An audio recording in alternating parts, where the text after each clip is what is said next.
Shalom. I want to give all praises to Yahweh, Bahasham, Yahweh Shai, Bahasham, Ha, Rocha, Kwadash, Ma'amah. I want to give a double honors to the elder apostles of GMS and their elders, and a double honors to their bishops as well. Also, I want to give a double honors to my elder apostle, Aharawan Ban Yasharala of the Lions Den camp here in Jacksonville, Florida, as well as a double honors to my bishop of this camp, the Lions Den camp, Kanak An Ban Yasharala. Shalom to the sincere Akim, pushing his truth and sincerity around the four corners of this earth.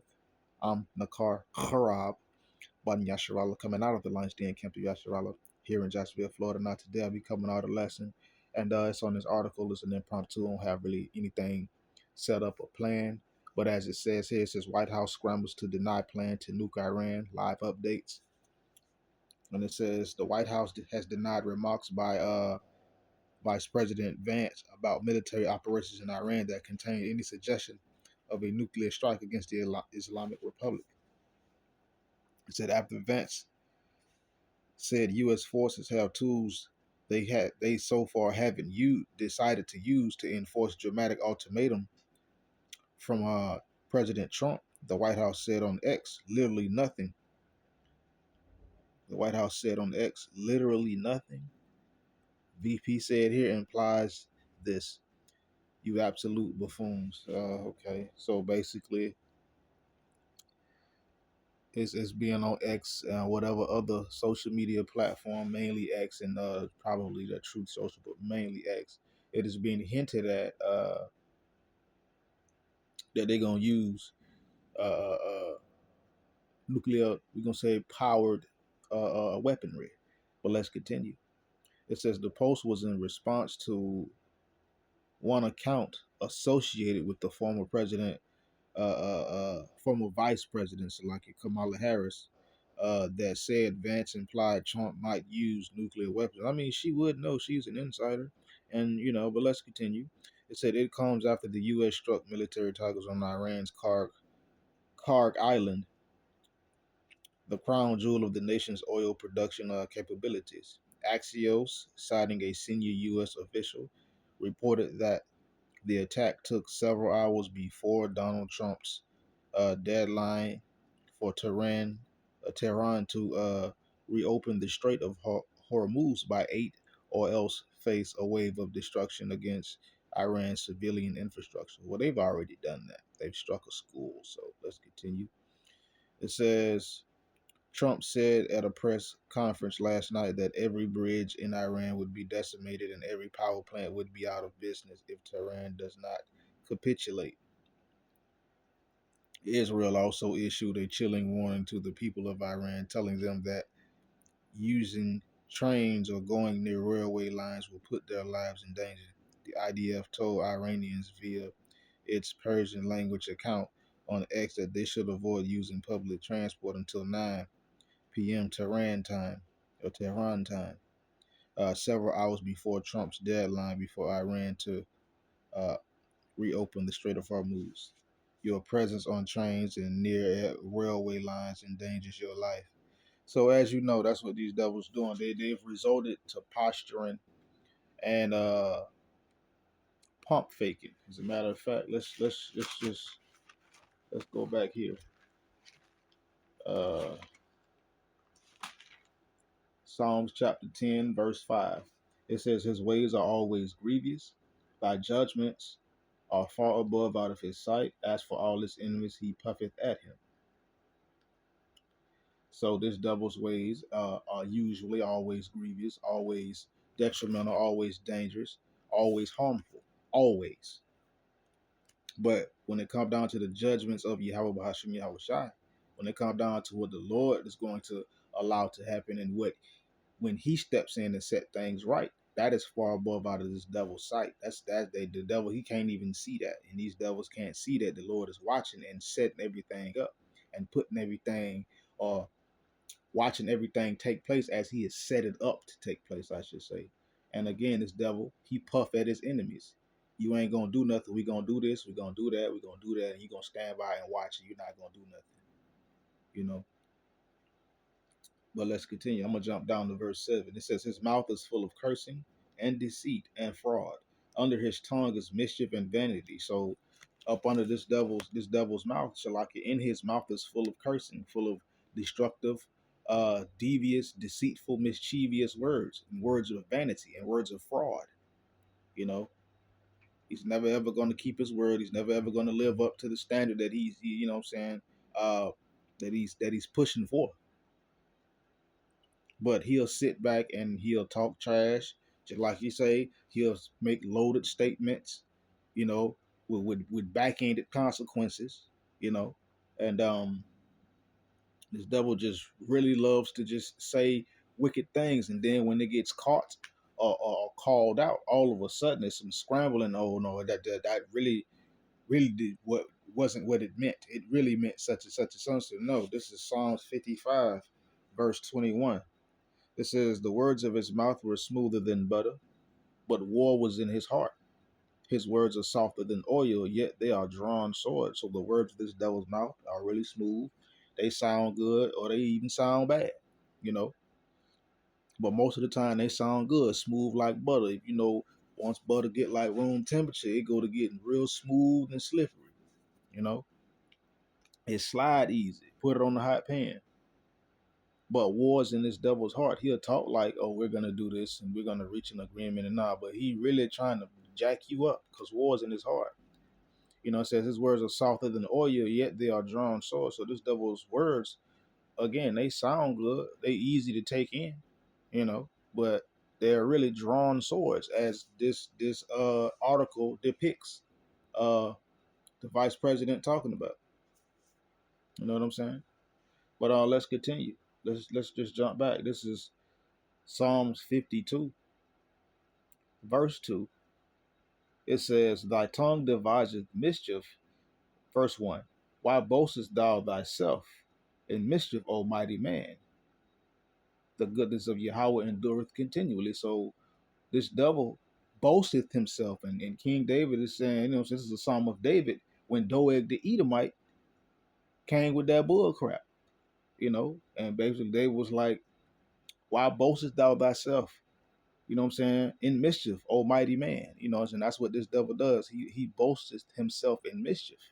He think that right now he's still in power. So in Job 9:24, the earth is still in his hands. So he's still mighty, you know, according to that. But we see that this devil is quickly losing that might. Or should I say lost and losing the rest of it. But when it comes down to the goodness of the Lord, that endureth continually. So no matter what wickedness that this devil is going to do or try to do or think he going to do, the goodness of Yahweh Bashim Shai will overrule and stamp out and continue forever. Verse 2, "Thy tongue deviseth mischiefs like a sharp razor working deceitfully." So this devil's tongue deviseth mischiefs, you know, deviseth immoral doings, comes up with things that he, or speaking things that he should not even be speaking or shouldn't even be saying, like a sharp razor. And razors are very sharp. And again, you can be cut by a razor and don't know you cut until you look at it. That's how this devil's tongue works. That's how this devil, that's how he do, working deceitfully. Verse 3, it says, "Thou lovest evil more than good, and lying rather than to speak righteousness." Selah. So this devil loves evil more than good. If this devil could nuke Iran truthfully without there being any consequences and or blowback against him, he would effing do it, because that's evil, and he would love to do. These devils love to do evil, and he would rather lie than speak the truth, than speak righteousness, because that's how this devil gets down. Verse 4, Salakia. "Thou lovest all devouring words, O thou deceitful tongue."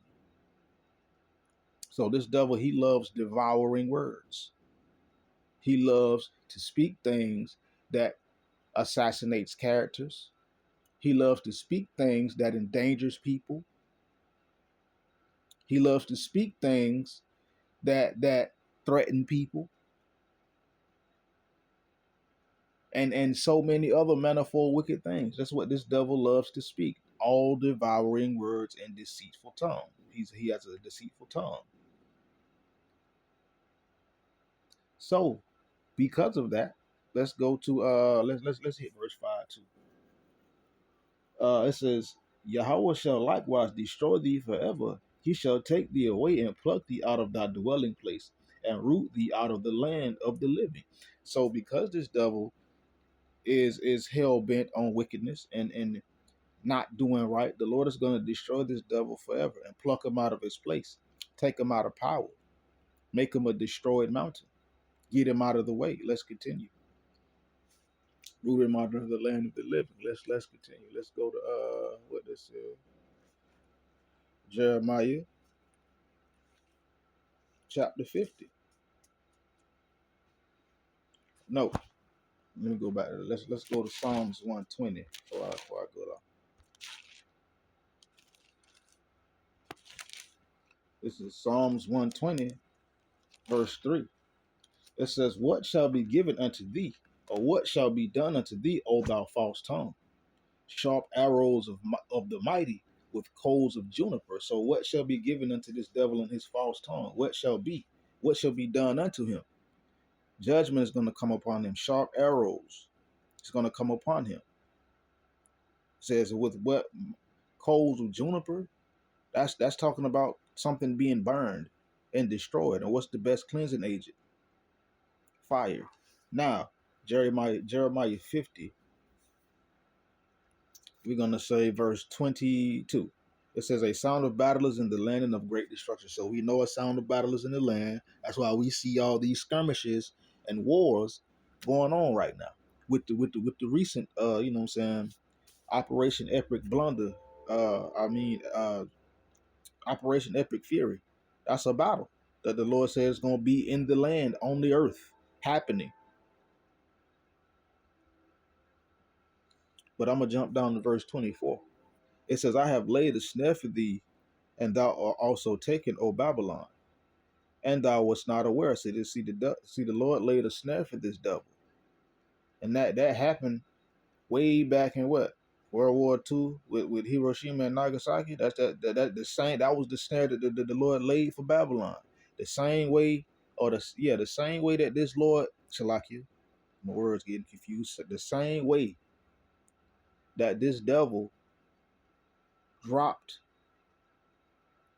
an atomic bomb over there in Japan. Well, guess what? That's the trap that the Lord set for this devil. And now guess what? The Lord's gonna drop 200 million warheads, nuclear warheads on this devil. So again, I have laid a snare for thee, and thou art also taken. This devil is falling into the trap of the Lord. The same thing he used, the same thing is going to cause him to go out of power. O Babylon, thou wast not aware. Thou art found and also caught, because thou hast striven against the Lord Yahweh. So not only is this devil gonna catch it, he's been striving against the Lord. He is caught in the trap that he set. The Lord set, Salakia. And this devil was not aware. And he's going to be found and caught in that trap. When the Lord brings the judgment, the devil ain't going to be able to get his foot out or move nowhere. Because why? Because he is striven against the Lord. This devil actively fights against Yahweh Bahasham Yahweh Shai. Actively fights against the Lord. Verse 25. Last point. The Lord Yahweh hath opened his armory and hath brought forth the weapons of his indignation. For this is the work of the Lord Yahweh, God of hosts, in the land of the Chaldeans. So the Lord has opened his armory. And what is in his armory? Those same nukes that they threatening to use on Iran. That's what's in the Lord's armory. Those ICBMs, those weapons of indignation. That's going to be bathed in heaven and come down upon the land of Idumea. Come down over here in Babylon, America. And it is what it is. Ain't no sugarcoating. The Lord is getting ready to destroy the wicked, sinful kingdom from off the face of the earth. Amos 9 and 8.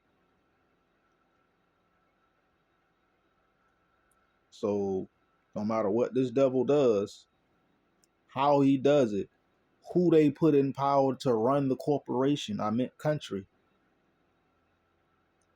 it's going to go down, because thus saith Yahweh Bahasham Yahweh Shai. And with that, Shalom.